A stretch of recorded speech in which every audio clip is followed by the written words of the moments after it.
আসসালামু আলাইকুম রহমতুল্লাহি ওবরাকাতুহ ইন্নাল হামদুলিল্লাহ ওয়াসসালাতু ওয়াসসালামু আলা রাসূলিল্লাহ ওয়া বা'দ।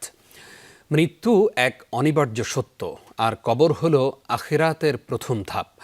দুনিয়ার ব্যস্ততায় আমরা এই সত্যকে প্রায় ভুলে যাই, অথচ রাসূলুল্লাহ সাল্লাল্লাহু আলাইহি ওয়াসাল্লাম কবর জিয়ারতকে অনুমোদন দিয়েছেন, কারণ এটি হৃদয় নরম করে, অহংকার ভেঙে দেয় এবং আখিরাতের কথাকে স্মরণ করিয়ে দেয়। কবর জিয়ারত কেবল মৃতদের জন্য দোয়া করার মাধ্যম নয়, বরং জীবিতদের জন্য আত্মশুদ্ধি ও তাকওয়া অর্জনের এক গুরুত্বপূর্ণ সুযোগ। তবে এই ইবাদত যেন শিরক, বিদআত ও অশালীন আচরণ মুক্ত থাকে, সেজন্য শরিয়াসম্মত পদ্ধতি জানা ও অনুসরণ করা আমাদের জন্য অত্যন্ত জরুরি।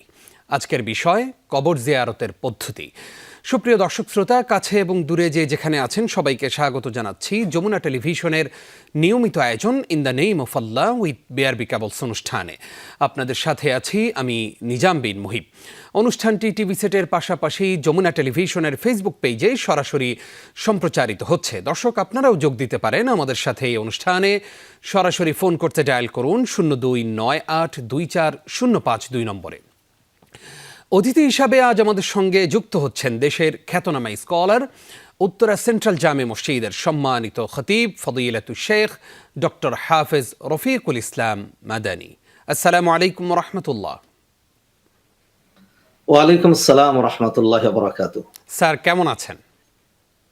জি আলহামদুলিল্লাহ, আপনি ভালো আছেন? আলহামদুলিল্লাহ, আমরাও ভালো আছি। আপনাকে আমাদের আজকের আয়োজনে স্বাগত জানাচ্ছি। ধন্যবাদ আপনাকে। স্যার, শুরুতেই আপনার কাছ থেকে আমরা জানতে চাইব যে কবর জিয়ারতের আসলে সুন্নাহ পদ্ধতিটা কি, এবং কবর জিয়ারত কি আমার কবরের সামনে গিয়েই করতে হবে, নাকি আমি যেই কোনো স্থান থেকেই কবর জিয়ারত করতে পারবো? আলহামদুলিল্লাহ, আসসালাতু ওয়াসসালামু আলা রাসূলিল্লাহি ওয়া বা'দ।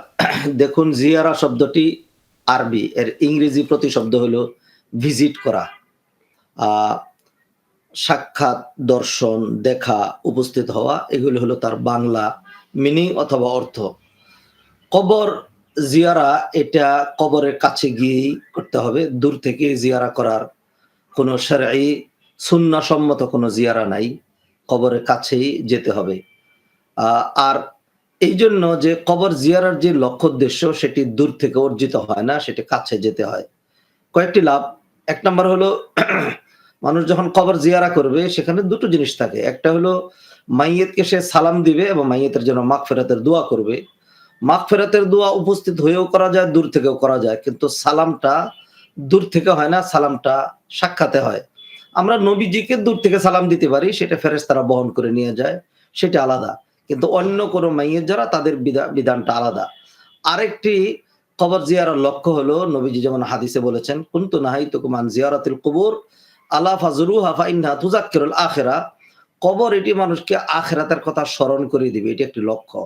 অতএব আমি যদি আমার ঘর থেকে জিয়ারা করি, তাহলে কবর জিয়ারতের যে লক্ষ্য, সেটা অর্জিত হচ্ছে না। কবর গুরুস্থান, সেখানে গেলে একজন মানুষ যতই পাষাণ হৃদয়ের হোক, সে যদি সত্যিই মানুষ হয়ে থাকে, তার কলব যদি একদম মরে না গিয়ে থাকে, তার এটা ভাবার কথা যে this is the final destination of everyone, আমাকেও এখানে আসতে হবে, অতএব I must have my preparation for my grave. তখন তার মনটা নরম হবে, আখিরাতের কথা তার স্মরণ হবে।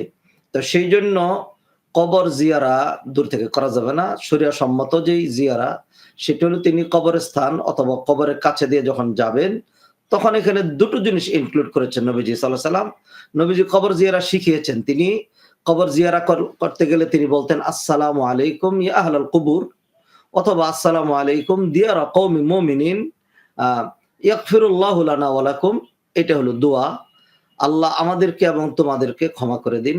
আনতুম সালাফুনা ওয়া নাহনু ইনশাআল্লাহু বিকুম লাহিকুন। এটা হলো আরেকটি লক্ষ্য, যেটি বলা হচ্ছে যে তোমরা হলা আমাদের অগ্রবর্তী দল, আমাদের কয়েকদিন আগে কবরে চলে গিয়েছো।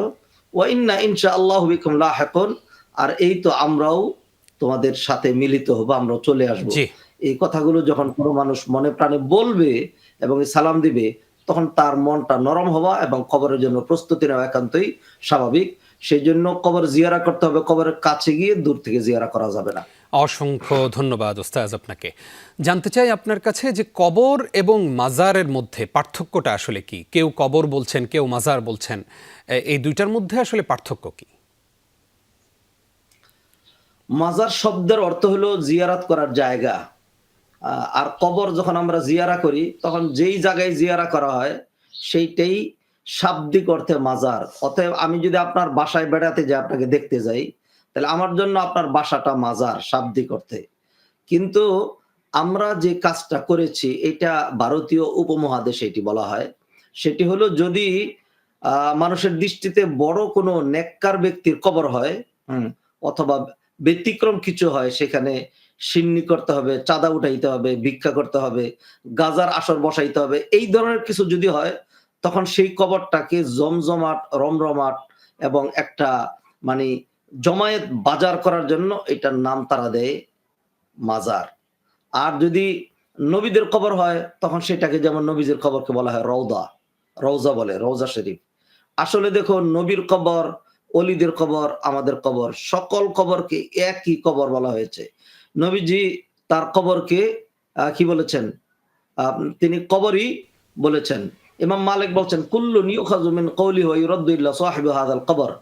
যে সকলের কথাই নেওয়া যাবে, বাদও দেওয়া যাবে, তবে এই যে কবরওয়ালা নবীজির কবরকে দেখেই বলছেন, তার কবর বাদ দেওয়ার জি, কোনো জি। উপায় নেই। অতএব শাহজালালের যে কবর সেটিও কবর, আমাদের যেটি কবর সেটিও কবর। শরিয়ার দৃষ্টিতে সবগুলো কবর। যারা বেদাতি, কবর কেন্দ্রিক যারা বাণিজ্য করতে চায়, তারা বাণিজ্যের একটা কেন্দ্র বানিয়ে কোন কোন কবরকে মাজার নাম দিয়েছে। এই নামটা বিলুপ্ত করে দেওয়া উচিত, এবং সেটিও কবর, আমাদেরটা কবর, প্রতিটা মানুষের কবর। এটা জি, মানুষ মরে যাওয়ার পরের অবস্থা, বুজুর্গ সবারই বিয়ের এক। আগের অবস্থা। জি, জি। জাযাকাল্লাহ খাইর। আসবো আপনার কাছে আবারও ইনশাআল্লাহ ছোট্ট একটি বিরতির পর। প্রিয় দর্শক, আপনারা দেখছেন in the name of Allah with BRB cables. অনুষ্ঠানের এই পর্যায়ে নিচ্ছি ছোট্ট একটি বিরতি, সঙ্গেই থাকুন।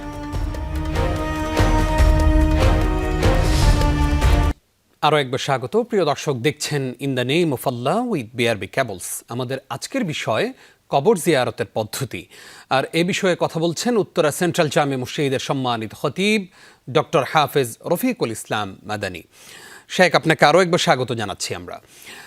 আপনার কাছ থেকে আমরা এবার জানব যে সাম্প্রতিক সময়ে আমরা একজন রাজনৈতিক নেতাকে দেখলাম, তিনি আরেকজন রাজনৈতিক নেত্রীর কবরে জমজমের পানি ছিটাচ্ছেন।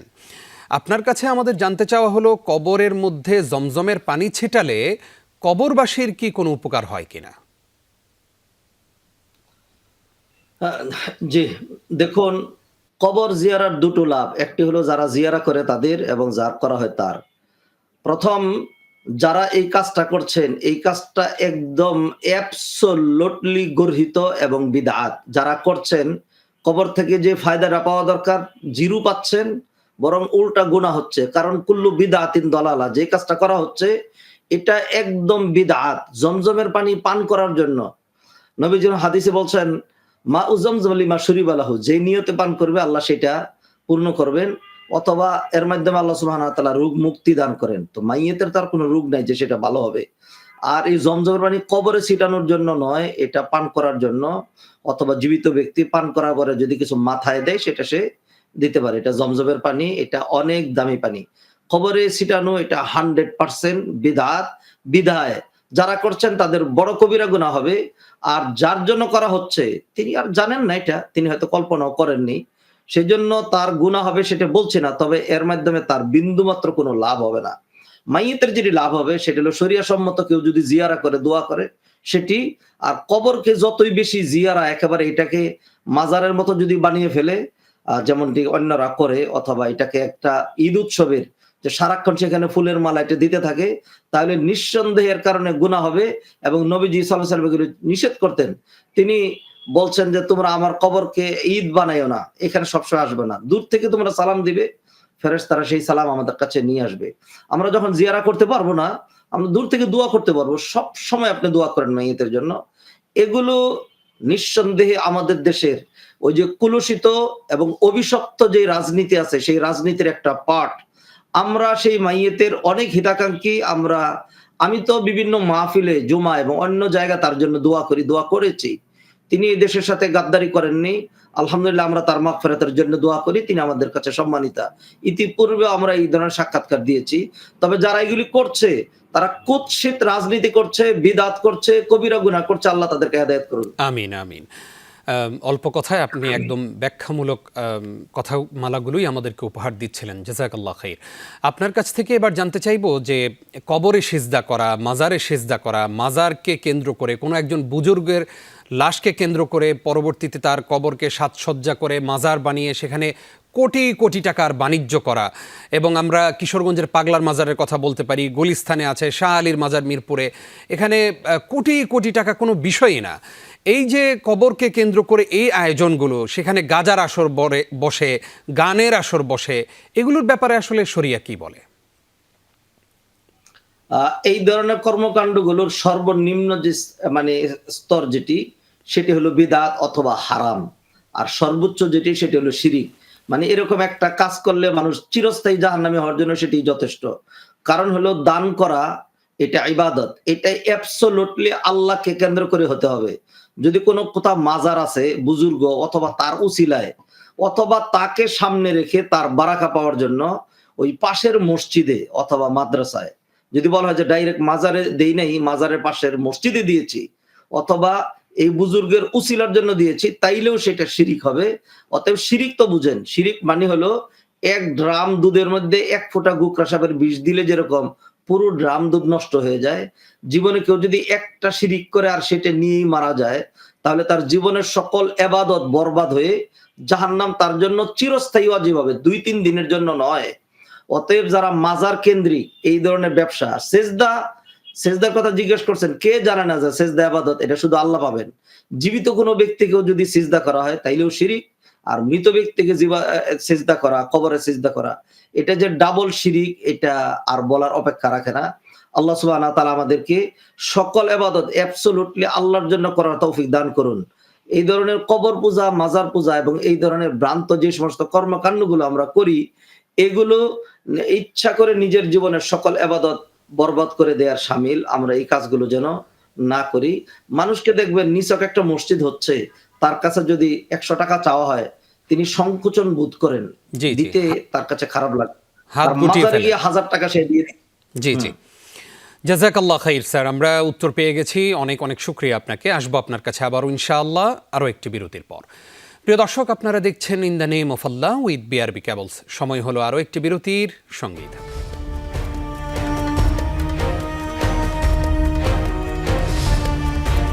আরও একবার স্বাগত। প্রিয় দর্শক, দেখছেন in the name of Allah with BRB cables. আজকের বিষয় কবর জিয়ারতের পদ্ধতি, আর এই বিষয়ে কথা বলছেন ডক্টর হাফেজ রফিকুল ইসলাম মাদানী। শেখ, আপনাকে আরও একবার স্বাগত জানাচ্ছি। আমরা কবর জিয়ারত নিয়ে অনেকগুলো প্রশ্নের জবাব আপনার কাছ থেকে জানলাম। এবার জানতে চাই, আমাদের অনেক মা বোনেরা প্রশ্ন করেন, তারা কি কবর জিয়ারত করতে পারবেন না? এবং আমরা দেখতে পাই যে রাজনৈতিক নেতা নেত্রী মারা গেলে আমাদের অনেক বোনেরা সেখানে কবর জিয়ারত করতে যান। নিজের আপনজন মারা গেলে লাশের সাথে সাথে কবরস্থানে যান। এরপরে 40 দিনে প্রতি বছরের যে দিনটাতে তার আপনজন মারা গেছেন সেই দিনটাতেও কবরস্থানে যান। নারীদের কবর জিয়ারতের ব্যাপারে আসলে শরিয়া কি বলে? নবীজি সাল্লাল্লাহু আলাইহি ওয়াসাল্লামের স্পষ্ট হাদিস, নবীজি বললেন লাআনাল্লাহু যুওয়ারাতিল কুবুর, যে সকল নারীরা বেশি বেশি কবর জিয়ারত করে তাদের উপর লানত। লানত মানে তারা অভিশপ্ত। নারীদের কবর জিয়ারার যে বিষয়টা, সেটা একটু বিশ্লেষণ করছি। সেটা হলো কবর জিয়ারার মূল লক্ষ্য উদ্দেশ্য হলো মনকে নরম করা। নারীরা ইটসেলফ পুরুষের জন্য ফিতনা। একজন পুরুষ কবরে যাবেন আখিরাতমুখী হওয়ার জন্য, সেখানে গিয়ে তিনি যদি খোলামেলা নারী দেখেন, তাহলে আল্লাহ আমাদেরকে পুরুষদের মনকে মানে এরকম ফিতনার মতো করেই বানিয়েছেন। নরের প্রতি নারীর দুর্বলতা, নারীর প্রতি নরের দুর্বলতা। কবর দেখে, কবরের দিকে তাকিয়ে তিনি যা ভাবতেন আখিরাতের কথা, তার দৃষ্টিটা সেদিকে না গিয়ে নারীর দিকে চলে যাবে। বিদায় কমন কবরস্থান যেগুলো আজমপুর এবং নেতা নেত্রীদের কবর যেখানে, সেইখানে কোন নারীর প্রবেশ করা টোটাল অ্যাবসোলুটলি স্ট্রিক্টলি প্রহিবিটেড, একদম হারাম। যারা এই কাজ করবে প্রতি মুহূর্তে তার উপর লানত হবে। এবং আমরা দেখেছি এরকম যে কবরে যাওয়ার কারণে এক নারীর কাপড়ে ধরে অথবা তার শরীরের মধ্যে টাচ করা হয়েছে। পরবর্তী এটা নিয়ে তিনি আবার প্রটেস্ট করেছেন, বেহায়া নির্লজ্জের মতো। তিনি কেন সেখানে গেলেন, এটা হলো প্রশ্ন। এটা নিষেধ। তবে হ্যাঁ, একটা বিষয়, সেটা হলো নেককার সতী সাধ্বী নারী যদি হয়, কিছু শর্তে তার জন্য কখনো কখনো কবর জিয়ার অনুমতি দেওয়া যেতে পারে। সেটা হলো মেয়ে বিদেশে থাকে, বাবা মারা গেছে, দাফন হয়ে গেছে, সে তার বাবাকে মাকে কোনোদিন দেখলো না, সর্বশেষ তার কবরটা একটু দেখার ইচ্ছা। এই শর্তে সে বিলাপ করবে না, ক্রন্দন করবে না, পর্দা নষ্ট করবে না। কবরস্থানটা যদি প্রাইভেট হয়, পারিবারিক হয়, যেখানে অন্য মানুষ আসবে না, অন্য মানুষদেরকে আটকে রেখে মুহূর্তের জন্য, অল্পের জন্য যে কান্নাকাটি করতে পারবে না, জাস্ট সালাম দিবা, দোয়া করবা, এই শর্তে মাঝে মধ্যে মেয়েদের কবর জিয়ারা করা যেতে পারে। কারণ কোন কোন আলেম বলেছেন যে তাদের জন্য এটা জায়েজ আছে, তবে সুন্নাহ নয়। আবার কেউ কেউ বলেছেন যে মাকরু, তবে অধিকাংশ আলেম ওলামাদের মত হলো তাদের জন্য কবর জিয়ারা করা টোটাল হারাম। জি, আশা করি আমাদের দর্শকরা বিষয়টি খেয়াল রাখবেন ইনশাআল্লাহ। শেখ, আমরা জানতে চাই যে আমরা যে কবর জিয়ারত করি, কবরে যিনি আছেন সেই কবরের বাসিন্দারা কি বুঝতে পারেন যে কে আসলে কবর জিয়ারত করছে? সেটা কি তার ছেলে মেয়ে, না আপনজন, না বন্ধু বান্ধব? এটা কি তারা বুঝতে পারেন? ইবনু আব্দুল বার একটি হাদিস তিনি নকল করেছেন, সেখানে বলেছেন, নবীজি সাল্লাল্লাহু আলাইহি ওয়াসাল্লাম বলেছেন যে মামিন রাজুলিন ইয়ামুরু বিকবরি রাজুলিন ইয়ারিফুহু ওয়া ইউসাল্লিমু আলাইহি, কোন ব্যক্তি যদি এমন ব্যক্তির কবর জিয়ারা করে যে তাকে আগে থেকে চিনতো, সে যদি তাকে সালাম দেয়, আল্লাহ সুবহানাহু ওয়া তাআলা তার রূহ ফিরিয়ে দেন এবং সে সালামের উত্তর দেয় এবং সে তাকে চিনে। এটি একটি হাদিস দ্বারা সাব্যস্ত। সেজন্য উলামায়ে কেরাম এই মতটি দিয়েছেন যে পরিচিত লোকজনের উপস্থিতি এটা মাইয়েতরা টের পায়। তবে এখানে একটা জিনিস বুঝতে হবে, আমি আপনি যেরকম টের পাই, আপনার কথা আমি শুনতে পাচ্ছি, আপনি আমার কথা শুনতে পাচ্ছেন, ওটা তো গায়েবী জগৎ। তাদের টের পাওয়া, তাদের বোঝা, তাদের চিনা সম্পূর্ণ অন্যরকম। তারা যে সালামের জবাব দেয় সেটাকে আমাদের মতো করে, সেটা সম্পূর্ণ আরেক রকম। এটা গায়েবী বিষয়, এটা সম্পূর্ণ বিশ্বাসের উপরে নির্ভর করে। এর বাহিরে সেটাকে চিত্রিত করা, রূপায়িত করা আমাদের পক্ষে সম্ভব নয়। মুখ্য বিষয় নয় সে কি আমাকে চিনলো কিনা, দেখলো কিনা। মুখ্য বিষয় হলো যে আমি কবর জিয়ারা করব, এতে তার জন্য মাগফিরাতের দোয়া হলো, তার জন্য সালাম হলো, পাশাপাশি আমার লাভ হলো যে আমি কবর দেখে আমার নিজের আখিরাতের প্রস্তুতি গ্রহণ করলাম। আল্লাহ সেই তৌফিক দান করুক, আমিন। একদম এক লাইনে শুনতে চাই শেখ, যে কবর জিয়ারতটা আমরা যখন সামনাসামনি কবর জিয়ারত করব, তখন অনেক সময় যে আমরা দোয়া করি, মুনাজাত করি, সেটা কোন দিকে ফিরে করব? সেটা কি কবরের দিকে ফিরে নাকি কিবলামুখী হয়ে? কবর জিয়ারার নবীজি যে দোয়া শিখিয়েছেন, আসসালামু আলাইকুম আলাল কবর ইয়াগফিরুল্লাহু লানা ওয়া লাকুম, এখানে দোয়া সহ সব আছে, এইটুকুন পারফেক্ট সুন্নাহ। এরপরে দুয়ার ক্ষেত্রে মানুষের স্বাধীনতা আছে, যদি দোয়া করতে চায় তাহলে সেক্ষেত্রে দুয়ার সুন্নাহ হলো কিবলামুখী হয়ে দোয়া করা, এবং বিশেষ করে কবর যদি কিবলামুখী সামনে থাকে তাহলে সেটা না করা। কারণ হলো অনেক সময় অনেকের আকীদার মধ্যে ভ্রান্তি থাকে, সে কবরওয়ালাকে উসিলা করতে পারে, অথবা কেউ মনে করতে পারে সে কবরের কাছে চাচ্ছে, সেজন্য কবরের দিকে মুখ না করে অন্যদিকে মুখ করে অথবা কিবলামুখী হয়ে কবরকে পিছনে রেখে হলো কিবলামুখী হয়ে দোয়া করবে। জাযাকাল্লাহ খাইর। আজকে আপনার কাছ থেকে অনেক উপকৃত হলাম। আপনি কষ্ট করে সময় দেওয়ার জন্য আপনাকে অসংখ্য ধন্যবাদ। প্রিয় দর্শক, আপনারা এতক্ষণ দেখছিলেন in the name of Allah with BRB cables. সময় শেষ হয়ে আসলেও আগামী পর্ব দেখবার আমন্ত্রণ জানিয়ে আজকের মতো বিদায় নিচ্ছি। নিজাম বিন মুহিব। আসসালামু আলাইকুম ওয়া রাহমাতুল্লাহি ওয়া বারাকাতুহু।